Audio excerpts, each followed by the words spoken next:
आज हम मेंडलवाद से संबंधित प्रश्नों को हल करना सीखेंगे।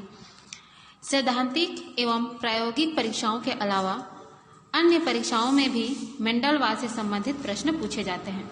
इन प्रश्नों को आप किस तरीके से आसानी से हल कर सकते हैं, उसी तरीके के बारे में हम लोग देखेंगे। फर्स्ट इसमें दिया हुआ है समयुग्मजी जीन या फिर होमोजाइगस जीन। तो होमोजाइगस जीन में किस तरीके का गैमेट का निर्माण होता है उसको देखेंगे। देखिए, तो धारण करने वाले पौधे द्वारा केवल एक ही प्रकार के जीनोटाइप वाले गैमेट का निर्माण होता है। यानी कि पौधा यदि होमोजाइगस स्थिति में है तो उससे केवल एक ही प्रकार के जीनोटाइप का निर्माण होता है। ये पहले ही हम लोग जब क्या है मोनोहाइब्रिड और डाईहाइब्रिड क्रॉस देख रहे थे तो उसी टाइम मैं ये थोड़ा सा एक्सप्लेन की थी कि अगर वो होमोजाइगस स्थिति में है पौधा, ठीक है, तो ऐसे जीनोटाइप से केवल एक ही प्रकार के गैमेट का निर्माण होता है। उसके बाद हम लोग हेटेरोजाइगस भी देखेंगे, ठीक है। तो वो इसके एग्जाम्पल के रूप में देखिए, इसको समझाने के लिए बता दिया है कि जैसे कि पौधे का जीनोटाइप क्या है, कैपिटल टी, ये क्या है, होमोजाइगस स्थिति में है। तो इस प्रकार केवल एक ही प्रकार के गैमेट का निर्माण होगा। अगला क्या है, ये तो एक जोड़ी हो गया। अगर दो जोड़ी हैं तो दो जोड़ी में दो जोड़ी तो है, लेकिन ये भी क्या है होमोजाइगस स्थिति में है। तो होमोजाइगस स्थिति में अब दो जोड़ी हैं तो दो ही गैमेट बनेंगे। क्या क्या, कैपिटल आर है और कैपिटल वाई, तो दोनों में से क्या बनेंगे, कैपिटल आर और कैपिटल वाई गैमेट का निर्माण होगा। उसी तरीके से तीन जोड़ी भी ले लेंगे तो तीन जोड़ी है तो तीन गैमेट का निर्माण होगा अगर वो होमोजाइगस स्थिति में है तब, ठीक है। अब एक और कंडीशन आ जाता है कि अगर वो क्या है, हेटेरोजाइगस कंडीशन में है, विषम युग्मजी जीन इस तरीके से पौधे में पाए जा रहे हैं, यानी कि उसका जो जीनोटाइप है वो जीनोटाइप किस तरीके का है, हेटेरोजाइगस स्थिति में। हेटेरोजाइगस कंडीशन ये होता है जैसे कि कैपिटल टी और स्मॉल टी। तो इसमें देखिए कि हेटेरोजाइगस जीन धारण करने वाले पौधे में निर्मित गैमेट की संख्या हेटेरोजाइगस एलील की जोड़ी की संख्या पर निर्भर करता है, यानी कि वो कितने जोड़ी हैं। अब यहाँ पर आपको ये पता चलेगा, इसके लिए एक चीज दिया गया है कि गैमेट की संख्या, ठीक है, ये एक इसको सूत्र समझ सकते हो, गैमेट की संख्या बराबर 2n, जहाँ क्या है n हेटेरोजाइगस एलील की संख्या है। तो हेटेरोजाइगस एलील की संख्या कितनी है उसको देखना है और यहाँ पर 2 का घात लगा देना है, तो आ जाएगा कि उनसे कितने गैमेट का निर्माण होगा। तो चलिए देखते हैं यहाँ पर उदाहरण के रूप में क्या दिया है, कैपिटल टी और स्मॉल टी पौधों द्वारा बनाए गए गैमेट की संख्या। तो यहाँ पर सूत्र में क्या दिया है, 2n, ठीक है, 2n। अब यहाँ पर हेटेरोजाइगस एलील की जो जोड़ी है उसकी संख्या पर निर्भर करता है ये। तो यहाँ पर देखिए ये हेटेरोजाइगस है, कंडीशन में है, लेकिन ये क्या है, एक जोड़ी जो जीनोटाइप होता है उससे निर्मित हुआ है, ठीक है। यानी कि कैपिटल टी और स्मॉल टी जब पौधे के बीच क्या है क्रॉस कराया जाता है तो क्या बनता है, कैपिटल टी और स्मॉल टी, यानी कि ये एक जोड़ी यहाँ पर क्या है, हेटेरोजाइगस एलील की संख्या है। इसलिए यहाँ पर n की जगह क्या हो जाएगा, 1, ठीक है, n की जगह क्या हो जाएगा, 1 बराबर कितना हो जाएगा, 2। देखिए तो अब इनसे कितने गैमेट का निर्माण होगा ये देखिए, कैपिटल टी स्मॉल टी, ये 4 का लाइन दिया गया है, कैपिटल टी और स्मॉल टी 2 बनेंगे यहाँ पर, ठीक है। तो किस तरीके से ये बना है, यहाँ n बराबर 1 है, अतः 2 प्रकार के गैमेट्स बनेंगे।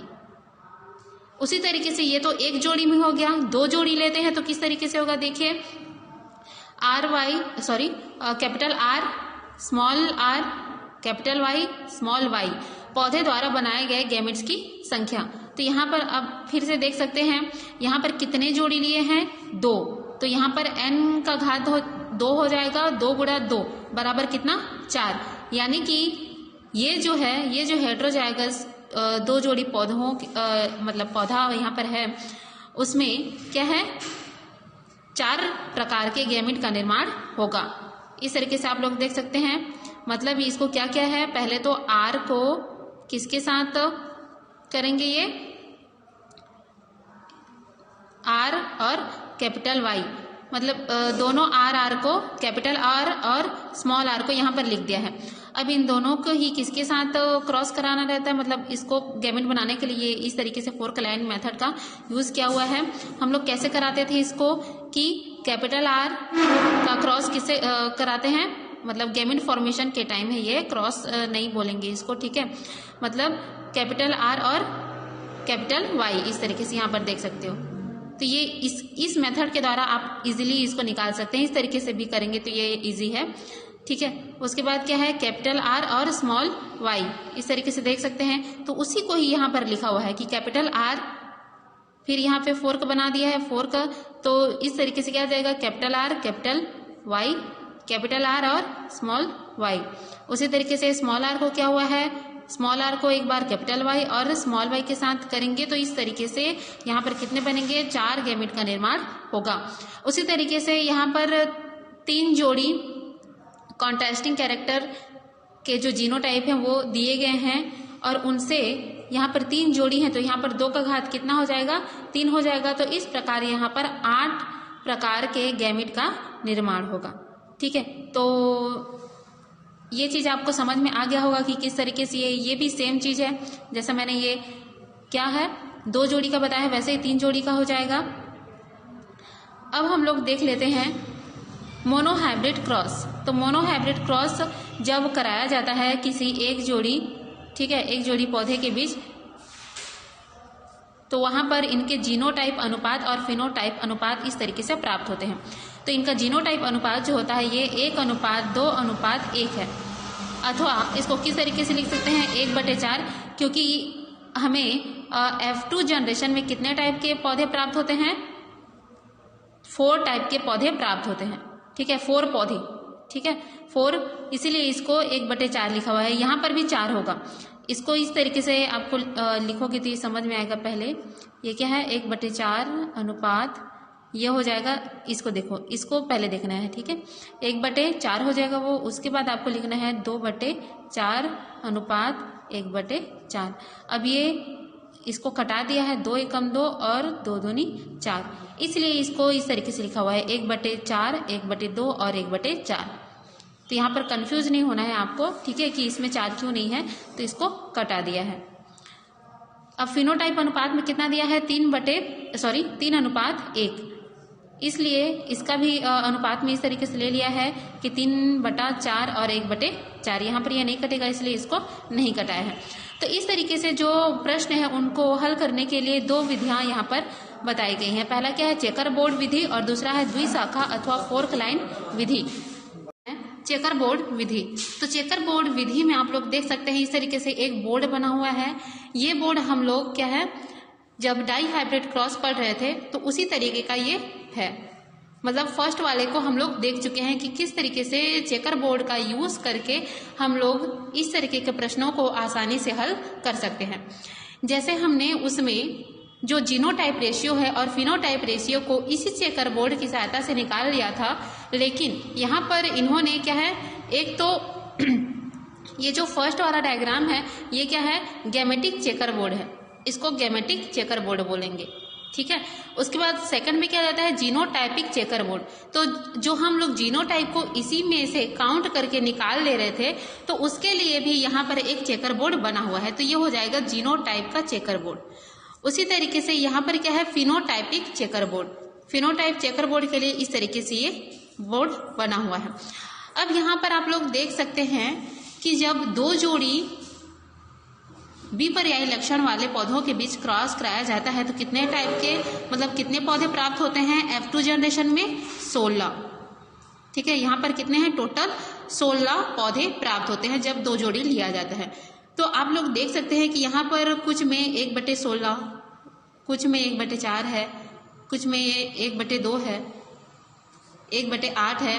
तो ये किस तरीके से है, तो सभी में ये क्या हो जाएगा, जैसे ये क्या है 1/4 है, तो इसका मतलब ये है कि ये क्या होगा, इसको अथवा करके क्या लिख सकते हो, 4/16 इस तरीके से। तो इसीलिए जब इसको कटाया गया होगा तो ये हो जाएगा 4 एकम 4 और 4 चौक 16, इसलिए ये क्या है, 1/4 है। उसी तरीके से ये क्या है, 1/2 है। इसका मतलब ये है कि ये कितना है, 8/16 है, ठीक है। 8 एकम 8 और 8 दूनी 16 हो जाएगा ये। तो ये हो जाएगा 2/16 हो जाएगा, 2 एकम 2 और 2 अट्ठे 16। इस तरीके से ये बोर्ड को बनाया गया है। जो सम संख्या होगा उसको कटा दिया गया है और जो नहीं कट रहा है उसको नहीं कटाया गया है। तो इस तरीके से इसका जीनोटाइपिक और फिनोटाइपिक चेकर बोर्ड ये बनकर रेडी हो जाता है। अब हम लोग दूसरा देख लेते हैं, द्विशाखा अथवा फोर्क लाइन विधि। फोर्क, इसको किस तरीके से, जो आप लोग मतलब एक चम्मच होता है फोक, ठीक है, तो उसी तरीके का ये शेप रहता है। तो उसको चलिए देख लेते हैं किस तरीके से ये है। फर्स्ट में दिया है जीनोटाइपिक त्रिशाखा फोर्क लाइन। यहाँ पर आप लोग देखेंगे एक रहेगा त्रिशाखा, यानी कि उसके 3 क्या है, ट्राइकोटोमस, ठीक है, इसको क्या बोला जाता है, ट्राइकोटोमस त्रिशाखा को। और उसी तरीके से हम लोग एक और देखेंगे जिसमें वो क्या रहेगा, सिर्फ द्विशाखा ही रहेगा। तो पहले त्रिशाखा को देख लेते हैं हम लोग, क्रॉस के द्वारा समझाया गया है। तो इस तरीके से देख सकते हैं इसमें इसको त्रिशाखा क्यों बोला जा रहा है, क्योंकि इसमें 3 फोर्क बने हुए हैं जिसको ट्राइकोटोमस बोला जाता है। उसी तरीके से आप लोग देख सकते हैं कितना कितना है, ये आकार है, कैपिटल आर 1/4 दिया हुआ है, कैपिटल आर स्मॉल आर 1/2 और स्मॉल आर 1/4, ये इसका रेशियो है। इस तरीके से आप लोग देख सकते हैं यहाँ पर इसका रेशियो को दिया हुआ है। एक क्या है, जीनोटाइपिक रेशियो F2, इस तरीके से, ठीक है। तो चलिए इसमें आप लोग देखेंगे ये दोनों का निकाला हुआ है, किसका कैपिटल आर और कैपिटल वाई, इस तरीके से 2 जोड़ी का लिया हुआ है ना यहाँ पर। तो इसी तरीके से अब देखेंगे इनके साथ जब इसका क्रॉस होता है तो किस तरीके से F2 जनरेशन में हमें 16 टाइप के पौधे प्राप्त होंगे, ठीक है। ये क्या दिया हुआ है, कैपिटल आर और कैपिटल वाई, ठीक है। तो इसलिए क्या हो जाएगा, 4 चौक 16 और इनकी संख्या कितनी होगी, 1। 16 में इस टाइप के पौधे की संख्या कितनी होगी, 1 ही होगी। देख सकते हैं यहाँ पर लिखा हुआ है कैपिटल आर और कैपिटल वाई। तो टोटल 16 पौधों में से केवल 1 ही इस तरीके का पौधा होगा। उसी तरीके से क्या दिया है, कैपिटल आर कैपिटल वाई और स्मॉल वाई, तो ये है। तो ये कितने हैं, ये कितना हो जाएगा, 2/16 हो जाएगा ये, ठीक है। इसलिए 2 एकम 2 और 2 अट्ठे 16, यानी कि इस टाइप के पौधों की संख्या कितनी होगी, 2 होगी, 16 में से 2 होगी।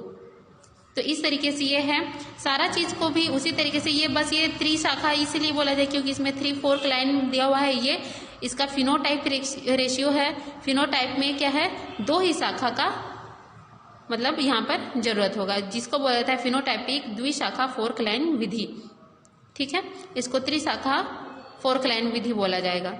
इसका फिनोटाइप यहाँ निकाला गया है और ऊपर की ओर ये क्या निकाला गया है, इसका जीनोटाइप रेशियो। तो इस तरीके से ये दोनों ही मेथड यहाँ पर कंप्लीट होंगे। मेरे ख्याल से इसमें ज़्यादा कोई और ना समझने वाली बात नहीं है, इजी है, अच्छे से पढ़िए, इसको समझने की कोशिश कीजिए।